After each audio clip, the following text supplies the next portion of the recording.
You don't have to wait until you go to a Nigerian party before you can eat authentic Nigerian jollof rice. You can make it from the comfort of your home.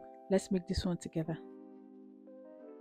Now the secret to the perfect jollof all starts from the pepper base. And to make this one, these are the ingredients you're going to use. I like to just make a big batch of this, put them in the freezer, and whenever I'm ready to make jollof, I just whip it out. But if you're making a smaller batch of jollof, you can just half the recipe. So we're going to go ahead to wash them thoroughly and de-seed the peppers and also peel the onions and the ginger as well. Cut off the top of the garlic, and then we're going to transfer this onto a baking tray lined with parchment paper or foil. Grease the top with a little bit of oil and then bake for about 30 to 35 minutes. So you can also add some Scotch bonnet peppers to this before grilling, but I just prefer to grill this without the peppers and then add the peppers to the food while cooking. So I baked mine in 2 batches because it was quite a lot, and after baking, this is what they look like. We're going to go ahead to blend this up now, and your perfect jollof pepper mix is ready. So now we're going to go ahead to cook the chicken that we'll be using for the jollof rice so that we can get some stock. So I'm going to blend in some ginger, garlic, onions and Scotch bonnet peppers. So I'll be using enough Scotch bonnet peppers that will be enough for me to cook the rice. You can use as much or as little Scotch bonnet peppers as you prefer. So I'll add that into my chicken. I'm using some soft chicken thighs here, but you can use any chicken of choice.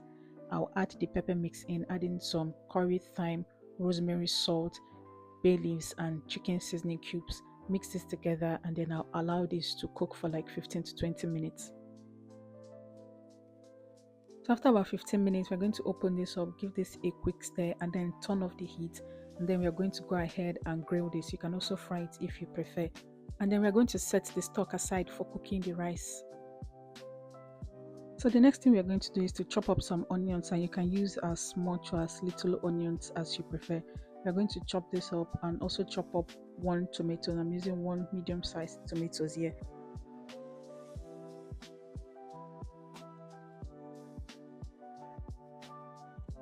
We're also going to chop up half of 1 green pepper for garnishing. I love the taste and the aroma of the green pepper in the jollof rice, but you can skip it if you don't want it.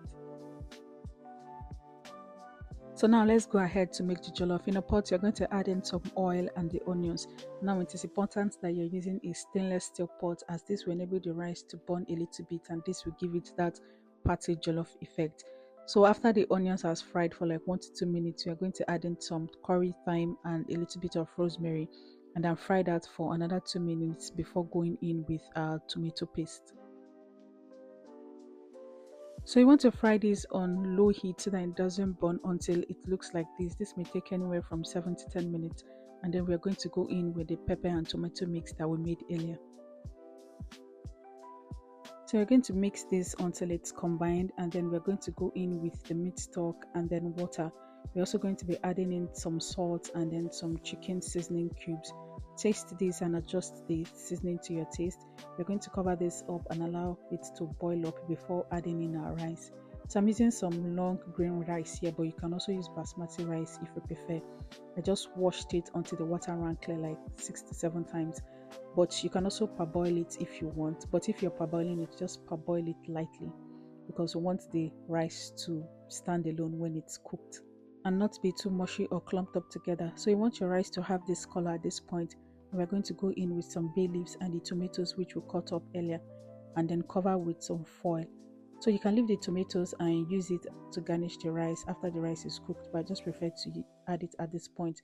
So we're going to cover up the pot with a foil and cook on the lowest heat because we don't want the rice to overburn, and we are covering with a foil so that it's going to trap the heat and cook the rice properly so that we don't add too much water. And after about 20 minutes, our rice should be cooked, and then we're going to open it up and just give this a light stir. And when stirring it, you need to be very careful so that you don't stir up the burnt part as well. So to garnish the jollof rice, we're going to be adding in the green pepper and a little bit of white and black pepper. We're going to mix this together and our jollof rice is ready. Tastes absolutely delicious, just like Nigerian party jollof rice, and I'm pretty sure you are absolutely going to enjoy this recipe. You can serve this with some chicken and also salad by the side. If you try this recipe, let me know what you think about it in the comment section, and I will see you in the next one.